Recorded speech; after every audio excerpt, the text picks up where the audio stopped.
Iyi ni radio BBC gahuza miryango ivugira i Londres kuri metero 19 25 31 na 41 no ku mirongo ya FM mu karere k'ibiyaga bigari no kuri internet kuri bbcgahuza.com.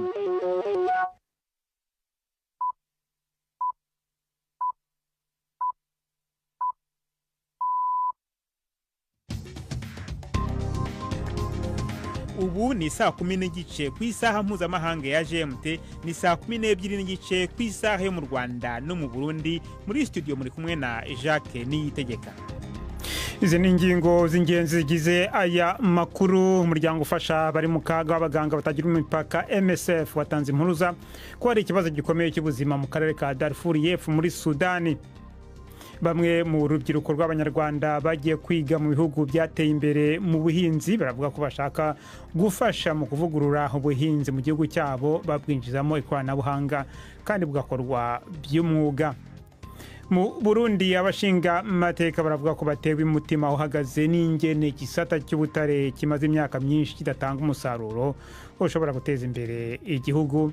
Tubafitiye n'ikiganiro cy'abagore muri mwese ikaze muri aya makuru yo kuri uyu wa gatatu turi ku itariki ya 25 z'ukwezi kwa 9.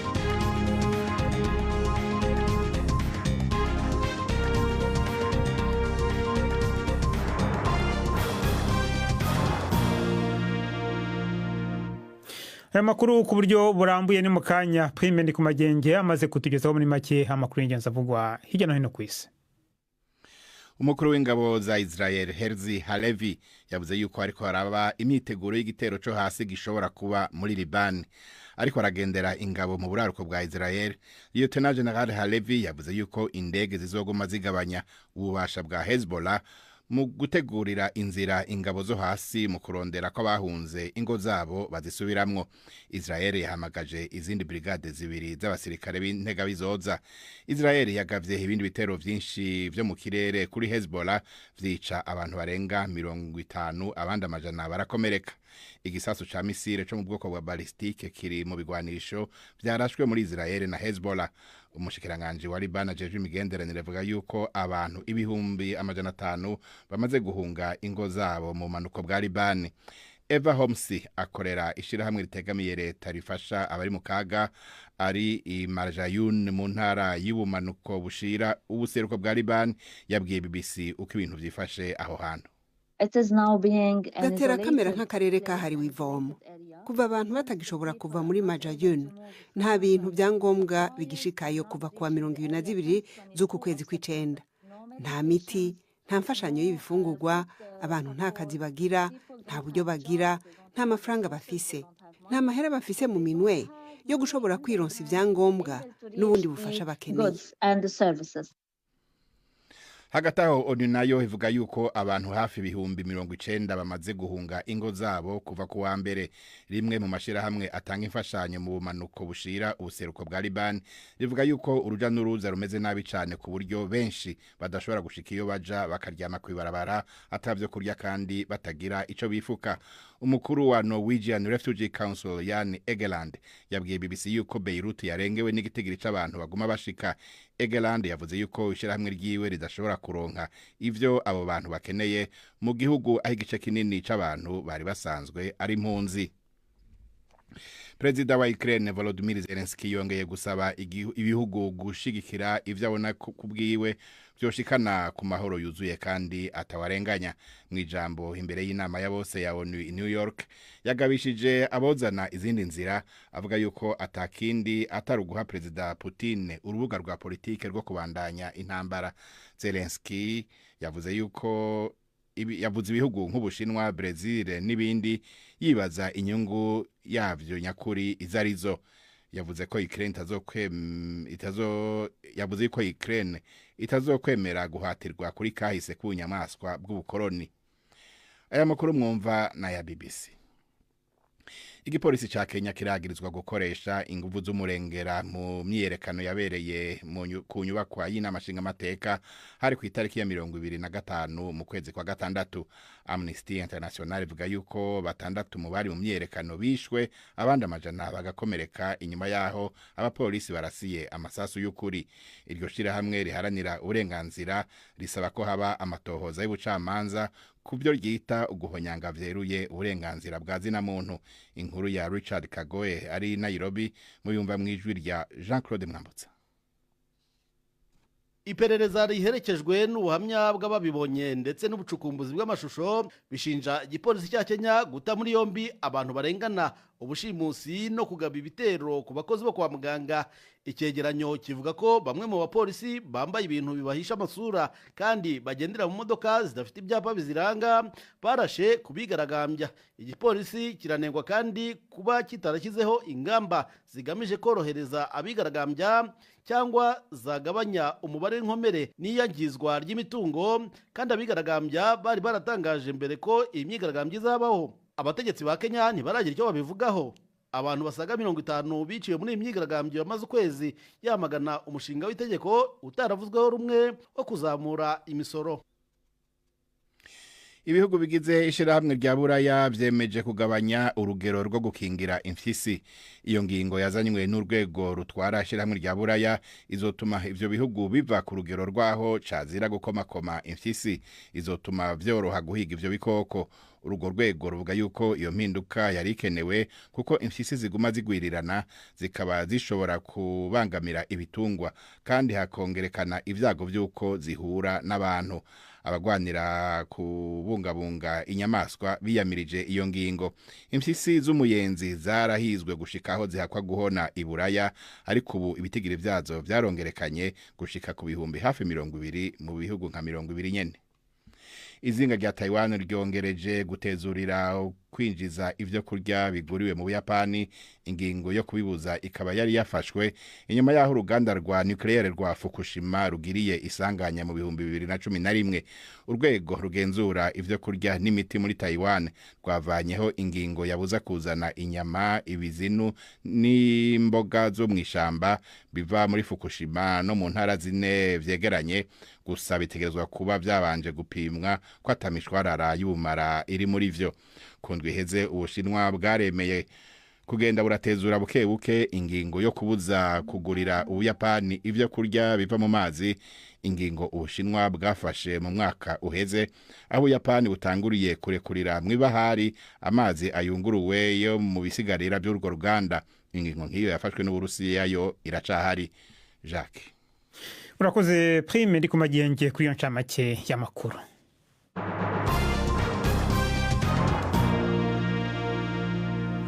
Bamwe mu rubyiruko rw'Abanyarwanda bagiye kwiga mu bihugu byateye imbere mu buhinzi nka Israeli, Ubushinwa ndetse na Korea y'Epfo baravuga ko ubuhinzi atari umwuga ukorwa n'ababuze ikindi bakora, kandi ngo kubona u Rwanda rufite ubutaka butoya nabyo ngo si impamvu yatuma rutihaza mu biribwa ndetse ngo rube rwasagurira n'amasoko yo hanze. Ibyo rubivuga rufatiye ku ngero z'ibihugu rwizemo, rukaba rero rushaka gufasha mu kuvugurura ubuhinzi babwinjizamo ikoranabuhanga kandi bugakorwa nk'umwuga. Ni inkuru ya Jean-Claude Mwambutsa i Kigali. Niba umuhinzi abasha kubona miliyoni akuye mu buhinzi, byanze bikunze azatandukana n'awa wundi uri hariya. Nkurunziza Felix, umuyobozi wa koperative Tuzamurane Tumba ikora ubuhinzi bw'umuceri mu gishanga cya Rwamamba kiri mu karere ka Huye. Uyu numwe mu bakorana n'iri tsinda ry'urubyiruko ryiswe Yala rwize ubuhinzi muri Israel, Ubushinwa na Korea y'Epfo. Mu myaka 2 abamaze bakorana n'abahinzi, Nkurunziza avuga ko bamaze gutera imbere. Ubwo rero niba naravuye ku biro 200 kuri R5 nkagera ku biro 300, byanze kunze amafaranga yiyongereye. Avuga ko ubwo n'ubushobozi mu rugo bwiyongereye. Ubwo ntabwo umwana yahera mu rugo. Iyi ntara y'Amajyepfo isanzwe irangwa n'ubutaka busharira, ahandi bwagundutse kubera guhingwaho cyane. Ikigo Yala cyo ariko kikavuga ko nta butaka bubi bubaho. Uyu niyo Twizeye Laurent, ni impuguke mu buhinzi mu kigo Yala. Kureba ubutaka bwa buri gace, ese bugizwe n'ibiki, bukeneye iki. Ubu ngubu hari inganda ziri kuza zidufasha gukora amafumbire agendanye n'agace runaka, kuko ubutaka bwihuye ntibumeze nk'ubutaka bw'Igicumbi. aho rero aya mafumbire ari gukorwa agendeye ku bigize ubutaka bwo mu karere runaka nabyo birafasha kuzamura umusaruro. Igishanga cya Budubi cyo kiri mu karere ka Nyanza cyo kigahingwamo inyanya ku bwinshi. Kankwanzi Marie Goreti ni umubyeyi uhinga inyanya kandi akabikora kinyamwuga. Ukagura imbuto nziza noneho ugashyira mu bihoho ukazikurikirana ukazivomera, wamara kuzivomera ukazimura ukazishyira mu murima wawe, ugaterera umuti igihe, ugashyiraho amafumbire, zigakomeza zigakura uzikurikirana kugeza igihe zereye. Kugenda bava ku buryo bwo guhinga gakondo biyungura ubumenyi bwa none ngo ni kimwe mu byo aba baturage bashima iri huriro ry'inzobere mu buhinzi. Bukeye Straton ni perezida wa koperative y'abahinzi b'inyanya n'umuceri muri iki kibaya cya Budubi. Yenda umwe akivugira ati genda hinga ibigori, ndahinga ibishyimbo, ndahinga iki. Ariko ubu bigaragara byo dusigaye duhinga ubuso burambuye bunini, duhinga igihingwa kimwe. Ikindi hari igihe umuhinzi yihingiraga avuga ati ndakoresha ifumbire yanjye uko nshaka. Ariko ubu turahinga mu buryo bugezweho, turahinga dukoresheje imbuto z'indobanure, turahinga tugakoresha amafumbire mvaruganda n'ay'imborera, mbese umusaruro ufite aho wavuye naho ugeze. Mu Rwanda ubutaka buhingwa bugenda buba buto uko abaturage barushaho kwiyongera, ubusigaye nabwo kenshi bugahingwa ku buryo bwa gakondo budatanga umusaruro uhagije. Gusa zishingiye ku bumenyi zakuye mu bihugu zizemo nka Israel n'Ubushinwa, izi mpuguke mu buhinzi zivuga ko ubutaka buhari buhagije mu gihe bwaba bwitaweho. Emmanuel Ishimwe ni umuyobozi wungirije w'ikigo Yarayara. Twashinze iyi Yarayara mu rwego rwo gusangiza ubumenyi twari tuvuye kwiga binyuze mu bufatanye igihugu cyacu gifitanye na Israel. Abahinzi baho ni 3%, nibo bagaburira igihugu cyose, bakaba ari nabo begsportinga hafi si yose. Ni igihugu ruta ubunini, igihugu ahanini kigizwe n'ubutayu, ariko ubu ngubu urahagera ugasanga cyahindutse igihugu cy'igicumbi cy'ubuhinzi ndetse n'ubworozi. Kubera iki? Kubera high technology bafite mu buhinzi ndetse n'ishoramari, ariko cyane cyane bigendanye n'ubumenyi bahaye abene gihugu. Igihe kinini ubuhinzi bwafashwe nk'umwuga udafite agaciro, ndetse rimwe na rimwe ugakorwa n'ababuze ikindi bakora, ariko uyu ngo waba umwuga nk'iyindi ndetse ukaba waba n'isoko y'ishoramari. Ikigo Yarayara kivuga ko ubuhinzi buvuguruye aribwo bwakemura ikibazo cy'ubutaka buto buhingwa. Jean Claude Mwambutsa, BBC Gahuzamiryango mu ntara y'Amajyepfo. Mu gihe abategetsi b'u Burundi bakunda kuvuga ko ubutaka bw'iki gihugu bwuzuye ubutare, abashinga amateka baratewe umutima uhagaze n'ingene igisata cy'ubutare kimazeho imyaka myinshi kidatanga umusaruro ushobora guteza imbere igihugu. Ni mu gihe ku miliyaridi zirenga 26 zari zitezwe muri iki gisata mu mwaka wa 2023 ushira wa 2024 hinjiye imiliyaridi 6 gusa mu kigega ca leta. Abashinga amateka babona ko umwimbu unyuruzwa maze amafaranga agaherera mu mifuko y'abantu bamwe bamwe.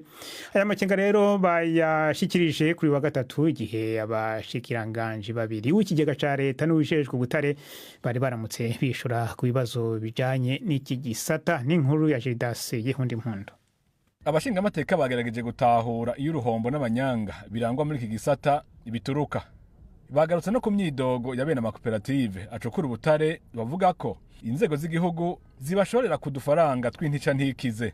Ni mu gihe mu bihugu bibanyi batanga gatubutse. Iyi mbere ishobora kuba ari imwe mu mvo zituma haba abashora ubutare n'inzahabu biciye mu kinywabi. Umushinga amateka Sylvie Nizigama arabaza. Baravuga ko ubushikiranganje bagurira amafaranga makeya ari byo bituma ubutare buca bumwe bunyuruzwa bugashorerwa mu kinywabi.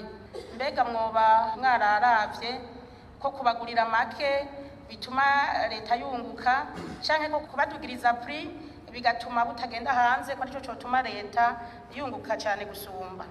Kuri iki kibazo umushikiranganje w'ikigega ca leta Odasi Niyonzima aremera ko hari akagorane gashingiye ku butandukane bw'ingene idolari rivunjwa muri banki z'igihugu no mu bigenga.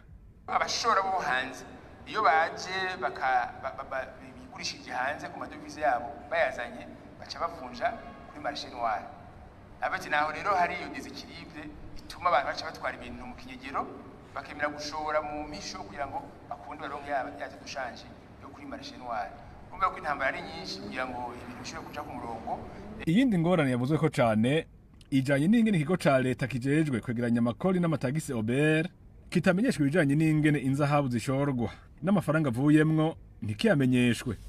Kubona rero BRB idashobora gutangaza ubutarishoye ngo OBR bimenye, ahubwo je mbona ko ariko karyo bwa butare bavuga ko bwibwa ariko karyo ko kubushora bunyegejwe, kuko sinumva ingene OBR bijejwe kwegeranya amatagisi n'amakori y'igihugu ishobora kunyegezwa igisata ca leta kinyegeza ikindi gisata ca leta mu byo kiba gijanye ku soko mpuzamakungu.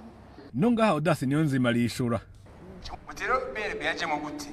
BRB irafise ingingo mu itegeko rigenga yuko mu kazi kayo gutunganya nako ibijanye n'amafaranga ishobora kugura amabuye y'agaciro.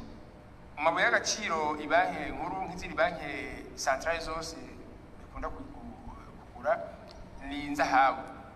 Iyo rero inzahabu baziguze mu gihe bariko barazigura bazita hors marchandise, uvuga ko muri bira yabo bari nkuko yo bayaguze ibindi bidanozwa byose. Rero ahantu byagiye kugoranira nuko kubera ko BRB yabikoze muri iyo ntumbero yayo kurondera amadevize, hageze kwishora hanze izi droit de sortie ntiyazideclare. Kurumva ntiyigeze yumva yuko musanze nta ko ritanga iri exonere. Icari kuboneka iyo BRB ikashora izo nzahabu, icari kuboneka yari declaration ya zero droit de sortie.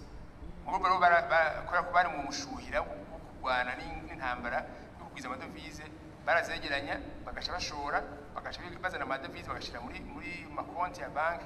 Rero ugasanga rero OBR ntiyamenye ko ari ivyo BRB yashoye hanze. Ikindi mu vyateye amakenga abashinga amateka nuko bene amakoperative acukura ubutare aribo bizana kumenyekanisha ubutare baronse ingene bungana. Gildas Yundi Impundu Ibujumbura. Mukomeje kumva BBC gahuza miryango tugeze ku isaha ya saa 11:46 muri studio za BBC hano i Londres.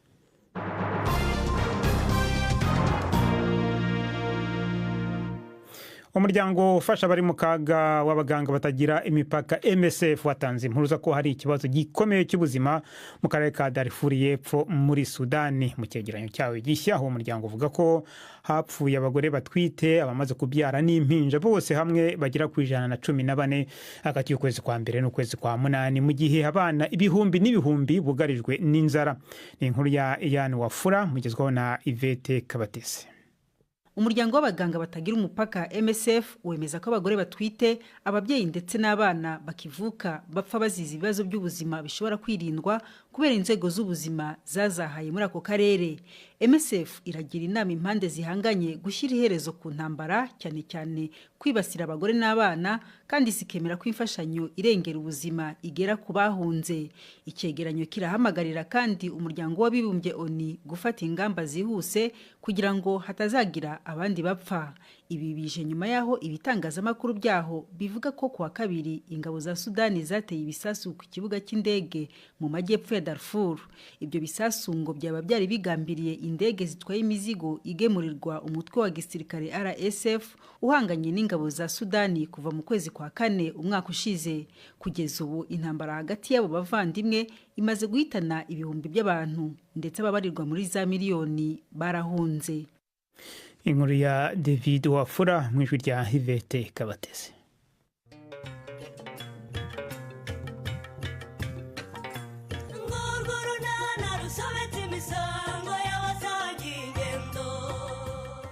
Mu kiganiro cyo kuri wa kane twabateguriye ariko watsinguye Nyiramari. Bwira uwo Mungu wawe gukingurire twiryamiye Stefa. Bwira ndemezo wawe aho araho ngaho mu ruganiriro. None se ari ubwo wafunze. Niko shandebe. Haram. Kuki abandi baryamye wowe kabukira hano mu ruganiriro. Ni 12:45 kuri BBC.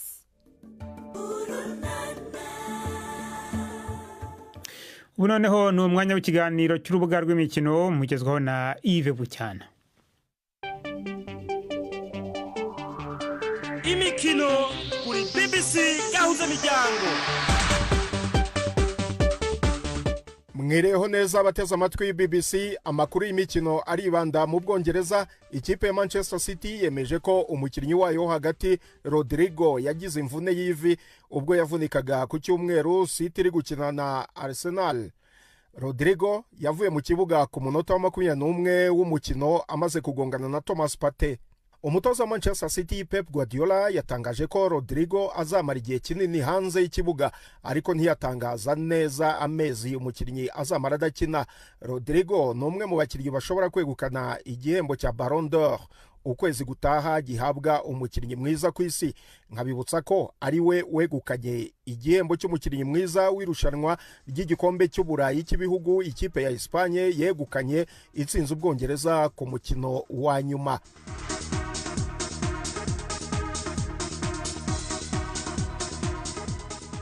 Hagati aho ikipe ya Manchester City yatsindiye kujya mu cyiciro gikurikiraho cy'igikombe cya Carabao ubwo yatsindaga ikipe ya Watford yo mu cyiciro cya kabiri ibitego 2-1. Umutoza Pep Guardiola atangaza ko atazata umwanya we kuri iki gikombe nubwo ikipe ye ariyo imaze kucyegukana inshuro nyinshi.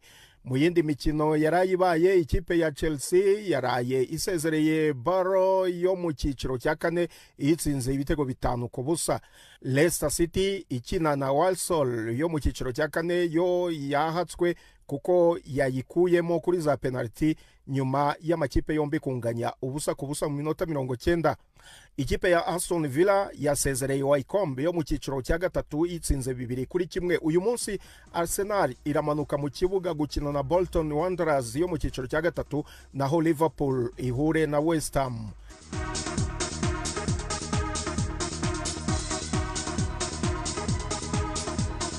Nkiri mu Bwongereza, Rafael Varane wahoze ari myugariro wa Manchester United, Real Madrid n'ikipe y'igihugu y'Ubufaransa yasezeye kuri ruhago afite imyaka 31. Mu kwezi kwa karindwi Varane yinjiye mu ikipe y'Ubutaliyani Como ku buntu, ariko yakomeretse mu ivi ku mukino we wa mbere yakinnye na Sampdoria mu kwezi gushize.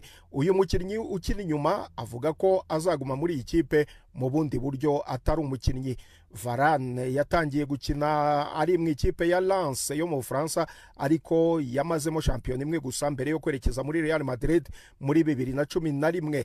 Yayikiniye imyaka 10 atwara ibikombe 18 birimo ibikombe 3 bya shampiyona ya Espagne na Champions League enye. Yagiye muri Manchester United muri 2021 kuri miliyoni 34 z'amapaundi, ayikinira imikino 95 mu marushanwa atandukanye nubwo yakomeje kuzongwa n'imvune. Aha ni naho nsoreje amakuru y'imikino nari nabateguriye. Gendi Yves Bucyana. BBC gahuza miryango muri Urakoze Yves Bucyana. Reka dukomezanye na Yvette Kabatesi mu kiganiro cy'abagore.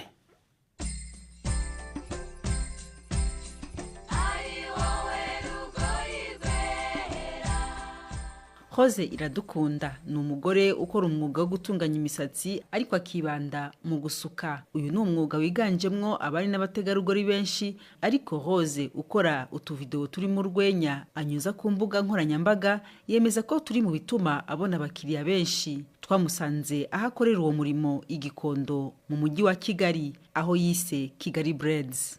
2021 nibwo natangiye kwikorera, ariko mbere nakoreraga abandi. Tobe twibanda kenshi mu gusuka, ukora mbese imisatsi y'abagore. Dusuka ibisuko byinshi cyane kandi bishyashya bije vuba rwose, tuba turitaye ko twabisuka. Kumenya gusuka se warabyize? Narabyize, nize umwaka. Bishasha se ko umva wize kera ubimenya gute kubikora? Ndabyiga nanjye, nshobora kureba video y'ahandi wenda babisutse, kubera ko mba nzi formule nkahita mfatiraho nkabyiga, nkahita mbikora. Kujya twumva ngo abantu benshi bakora imisatsi bakunda gutenguha abantu, yaguhaye nka gahunda agasanga wafashe undi, wowe ubigenza gute icyo gihe babaye benshi? Oya, kubera ko mfite abakozi benshi ntago ibyo ngibyo bikunda kubaho, kubera ko twita nyine kubakiriya kugira ngo batuzanire n'abandi, ntago tujya dutenguha abakiriya bacu. Hama Rose, tujye tubona ukora imisatsi ariko ugashyiramo n'utuntu tumeze nk'utwo gusetsa, kubera iki wahisemo navuga ngo buriya buryo bwo gufata abakiriya bawe kuriya? ntago mbizi nakeka ngo ni impano nahawe na Nyagasani mbona biza nyine nkavuga ngo reka nkore iki ngiki nagikora nkabona kiramamaye nyine. Ubutumwa kenshi ukunda kuba hano ubuhe abakiriya bawe iyo urakora turiya tuntu? Nkunda kuvuga ibintu bibaho nk'ukuntu tuvuge uba uri gusuka mukira akagutesha umutwe akagusereza byatare, wenda tuvuge amafaranga mwavuganye akanga kuyatanga, nkahita nerekana ukuntu mbanze kuyatanga ukuntu ahita amusohora hanze, nkamusohora akagenda bakabibona ko nanamusohoye. Ubwo abantu nyine bakavuga ati ibi bintu n'ubundi turabizi ko bibaho, none yabikinye mu mavideo bagaseka bakabashimisha. Abakiriya barabikunda se? Of course barabikunda cyane. Hariko hari n'abaza bambwira ati turakorana ka video, turakorana gutya. Hari ababisaba, hari nawo ngewe mbisaba nyine tukakorana. Uba wabiteguye se?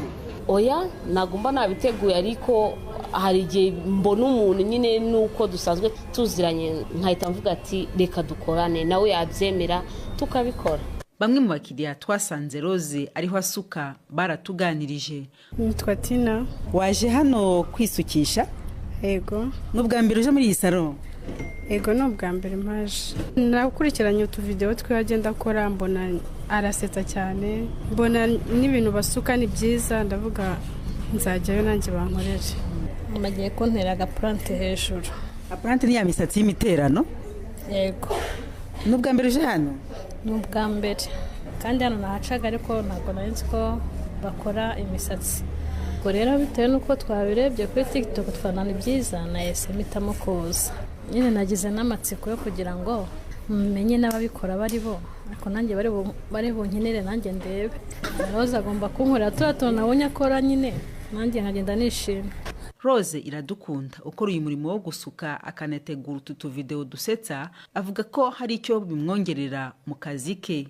Birongera kuko mbona abakiriya benshi, kubera ko muri iki gihe ikintu cyose cyageze kuri social media gisakara ahantu hose. Umuntu nyine asigaye areba ako ka video kari funny agahita ajya kureba se uyu muntu wagakoze akora iki, yaba inzara, makeup, gusuka, lashes, akabibona agahita aba interested yo kuzana. Bigutwara umwanya ungana gute wo gukora turiya tu video? Uwo mwanya urawubona wo gukora biruriya rwenya ukabona n'umwanya wo gusuka? Akenshi nkunda kweditinga nijoro iyo tuvuye kwa hano twagera mu rugo nkabyeditinga, cyangwa naba nta bakiriya benshi dufite nkabifata nkabyeditinga. Uri umubyeyi cyangwa? Ndi umubyeyi w'umugabo umwe n'umwana umwe. Iyo umugabo wawe akunda gukora turiya tu video mu bintu nakora n'umwana babivuga higa? Baraseka gusa nta kindi.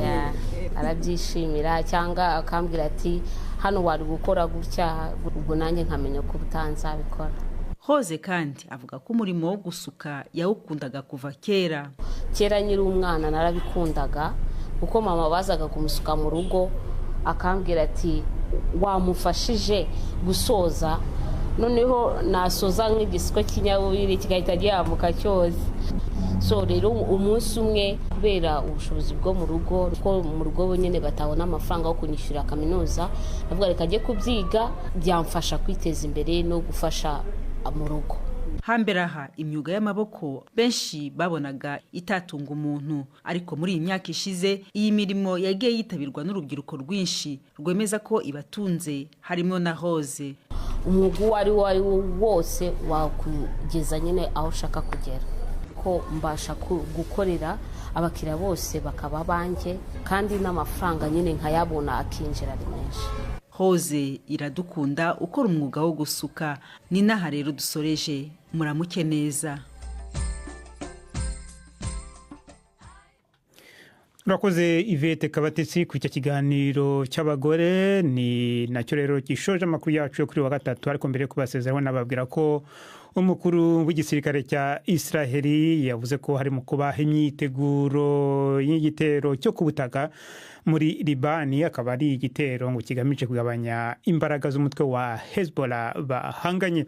Naho umuryango ufasha abari mu kaga w'abaganga batagira imipaka MSF watanze impuruza ko hari ikibazo gikomeye cy'ubuzima mu karere ka Darfur y'Epfo muri Sudani. Mwakoze cyane guhitamo BBC gahuza miryango amakuru yacu arakomeje ni ku rubuga rwacu rwa internet bbc.gahuza.com amakuru kuri radio na hejuru ku munsi wa kane ku masaha nk'ayangaya muramuke.